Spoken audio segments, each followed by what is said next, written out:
di Kita Nikahi Yuk program.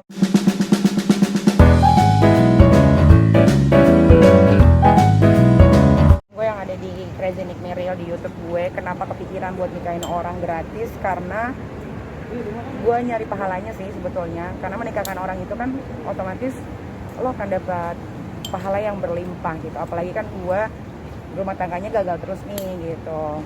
Jadi gue ngomong sama tim gue gitu, ngapain ya gitu, nikahin orang yuk gitu. Ternyata pas buka pendaftaran banyak banget tuh yang ngirim email. Akhirnya kepilih kemarin Catherine dengan cerita yang lumayan. Kriterianya harus orang yang tidak mampu. Kedua memang mau menikah dan perjalanan cintanya sudah bertahun-tahun tapi nggak bisa menikah karena terbentur biaya. Ketiga, kemarin lupa gue. Ya emang dia mau nikah gitu, lillahi ta'ala mau menikah. Dan kemarin kebetulan kenapa dapetnya Kristiani, karena buat gue kok ceritanya menyentuh banget ya. Ketika ditinggal sama orang tuanya, bapaknya meninggal, dia dikelilit hutang. Akhirnya dia kerja untuk nutupin hutang bapak-bapaknya. Dia tuh kerja di tempat kelontong, punya orang, jadi dia setoran gitu. Jadi ya begitu aja hidupnya, nyokapnya sakit. Akhirnya gue mutusin kayak ini aja deh nih gitu. Dan pas dikasih emang bener-bener dia sampai nangis. Gue nggak mau nikahin orang kayak yang di TV yang pernah ada, cuman nikah gitu doang. Gue nggak mau. Kalau gue memang pengen menikahkan orang sesuai impiannya dia. Gue tanya, impian lo apa? Pengennya nikahnya yang bener-bener kayak pernikahan gitu. Ada gaunnya, ada cateringnya, ada panggungnya, ada tamu-tamunya, segala makanan, ada musiknya. Jadi ya udah kita bikin, kita kabulin mimpinya, jadinya sebagus itu ternyata gitu. Niki juga di bawah ekspektasi Niki pikir ya udah nikah aja gitu. Kita panggil pendeta, kita siapin baju, cincin, segala macam terserah. Ternyata tim Niki itu yang ngebuat jadi sebagus itu. Ada 3. Karena ini lagi PSBB lagi, jadi kita tunda lagi. Kalau sampai 50 juta, 50 juta. Kalau sampai 100 ya 100, ada limit. No limit, jadi tergantung dia mau dibikin kayak pernikahannya kayak Cinderella ya kita bikinin. Kemarin itu kurang lebih hampir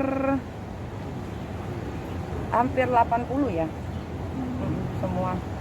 Itu ngaruh Pahala.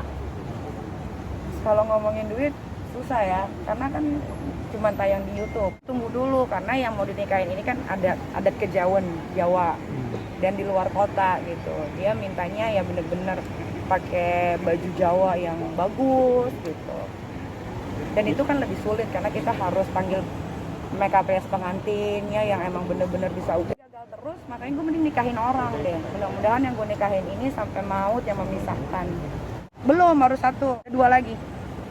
Nggak mungkin dinikahin semua lah, gila rugi juga gue. 3 orang dengan cerita yang berbeda-beda. Dari esensi yang pernikahan kan lu bisa lihat viewersnya, nggak terlalu banyak. Ternyata tuh konten YouTube gue tuh senengnya sama yang jorok-jorok. Kalau dikasih yang kayak gitu-gitu nggak dapet. Tapi gue seneng, gue nggak nyari esensinya. Jadi gue tuh mau ngasih pelajaran ke orang-orang. Berbagi itu bisa dengan cara yang berbeda-beda, bukan cuman lu dateng pura-pura jadi gembel, nyaru, ngasih duit cuma 1,5, 1 juta, disanjung-sanjung, yang gak ada masalah juga. Tapi kalau gue nggak bisa begitu.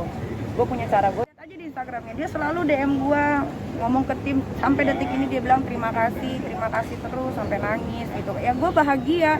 Ternyata kesempurnaan kebahagiaan gue itu adalah membahagiakan orang lain juga gitu. Di situ gue punya kebahagiaan yang gak bisa diungkapkan dengan kata-kata. Sponsor, tapi gue ada minta bantuan kayak bikin. Kan gue nggak tahu ya, gue kan nikahnya biasa aja waktu itu.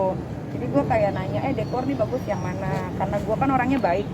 Jadi nama-nama mereka juga akan gue santunin. Gue udah nggak ada impian pernikahan, orang gue nggak mau nikah lagi. Udah 3, gila. Sama sendiri, cari duitnya lebih enak. Maksudnya jelas gitu arah uang gue mau dibawa kemana nih. Selain ke anak, ada ke tanah, ke bisnis, segala macam.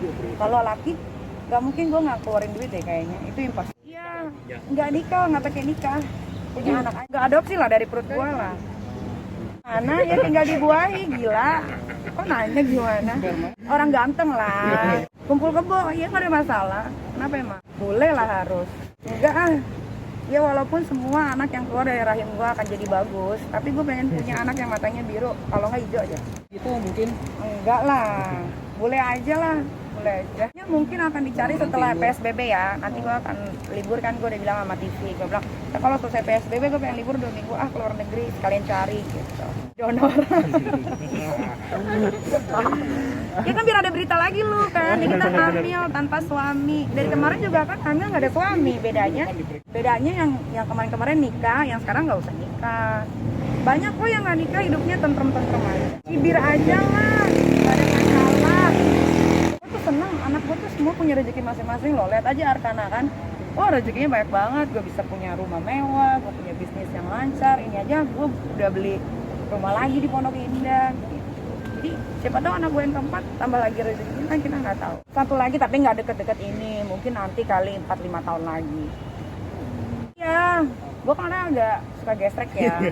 Kalau lagi ada akhlaknya keluar foto yang bagus-bagus. Kalau lagi nggak ada akhlak nggak pakai baju kayak gitu. Suka-suka gue aja lah. Iya ya cantik banget ya. Gue juga pangling loh. Nanti ya doain mudah-mudahan gue bisa menutup aurat ya. Urat apa aurat sih? Iya aurat gue lagi gitu. Tanpa ada paksaan dari orang lain dan mudah-mudahan orang lain siap menerima semuanya gitu. Kan gue suka pengajian, gue kan nggak harus kasih tahu ke kalian, gue mau pengajian dulu ya, gue mau sholat dulu ya, kan kayak gitu. Gue kan sukanya yang huru-hara aja. Kalau yang baik-baik biar gue sama Tuhan aja yang tahu. Ada dong tiap minggu sekali. Kalau nggak gue ngaji aja sendiri di rumah, baca Yasin, Al-Quran gitu. Biar seimbang, Bo. Siapa tahu gue masuk surga. Ya kalau gue bukan grup sesat, gue mau enggak, gue grup pengajian emang bener-bener ngaji, bukan yang brainwash orang, enggak kayak gitu. Makanya otak gue kan begini-gini aja. Coba kalau gue di brainwash, mungkin gue udah bikin bom kali. Iya, karena gue tuh perkumpulan yang benar semua.